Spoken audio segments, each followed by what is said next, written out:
Hey guys, so let's talk about salmon fishing from a kayak. Specifically, we're going to be talking about freshwater salmon fishing in small to medium-sized rivers. So there's a couple different methods we want to run through here. You're going to need a really stable platform. So we have the NuCanoe U10 here. So two models in the NuCanoe lineup are going to be really good for this. It's going to be the Unlimited and the U10 are both going to have a lot of stability, so we can stand up, cast, do all the things we need to. The U10 is my pick right now because I'm able to put it in the back of like a pickup truck, get it to the water, use launches that other people can't or won't use, and then I can get my truck down there, kick it off the side, pull my truck out. It's really, really convenient for that. Which kind of brings me to the three main ways to use these kayaks to salmon fish.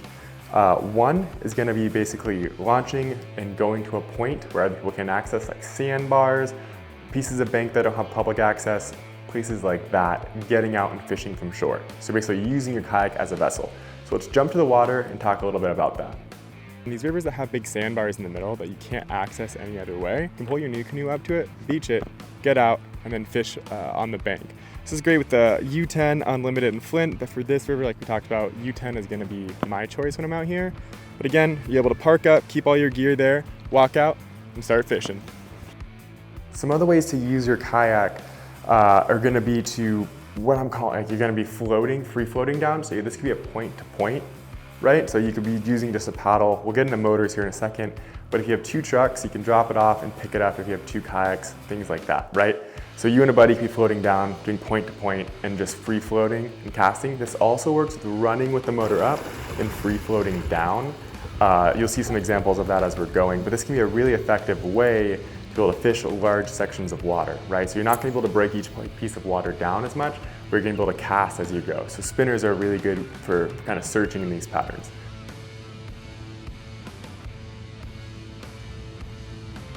When it comes to the motor here, jumping to the back here, this is the exact boat that we had rigged out running. So you'll see it's super dirty. You need a boat that's able to take a beating and keep going, and a motor that can do the same. So we have the NK300 here, which is a 3 horsepower equivalent motor. So we have a lot of horsepower, so we can run upriver. So that's gonna be really important, is to have the thrust to get us up there. So the 300 here, and then something with a kick-up feature. So when we hit sandbars and stuff, kicks up, locks back in, and we're able to continue going down. So when we're doing the free float, we can motor up and free float down.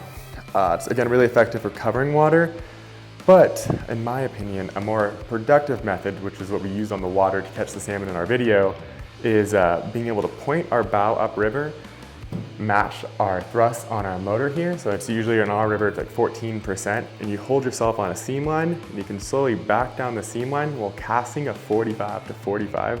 Again, this is a really effective method for spinner fishing and for bait fishing. So if you're running like a bobber, or for fly fishing an indicator, down through the run, you can kind of hold yourself there and down. All in all, what you're gonna need is gonna be a motor on the back. So we have the NK300, battery here, keep things really open on your deck. What we did is we had our net under our seat for quick access. You can unfold it, fold it back up, let it down. But as you can see, this is all really muddy. We're walking up and down the boat as we're free floating, moving parts around a lot. So having an open deck is gonna be imperative when you're salmon fishing off of a kayak.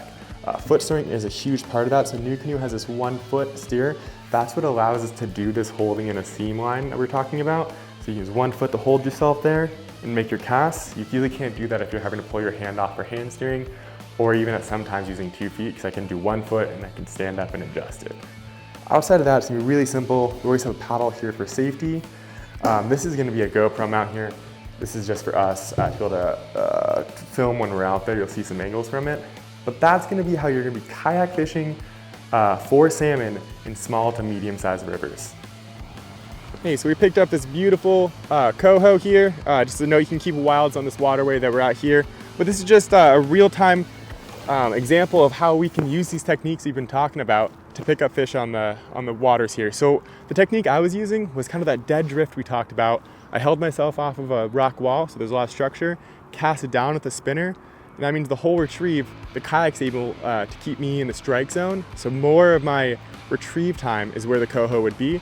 Picked it up first cast once I hit the rock wall, about halfway back. So I got a little film on it, but not a ton, but that's how these techniques work in the real world.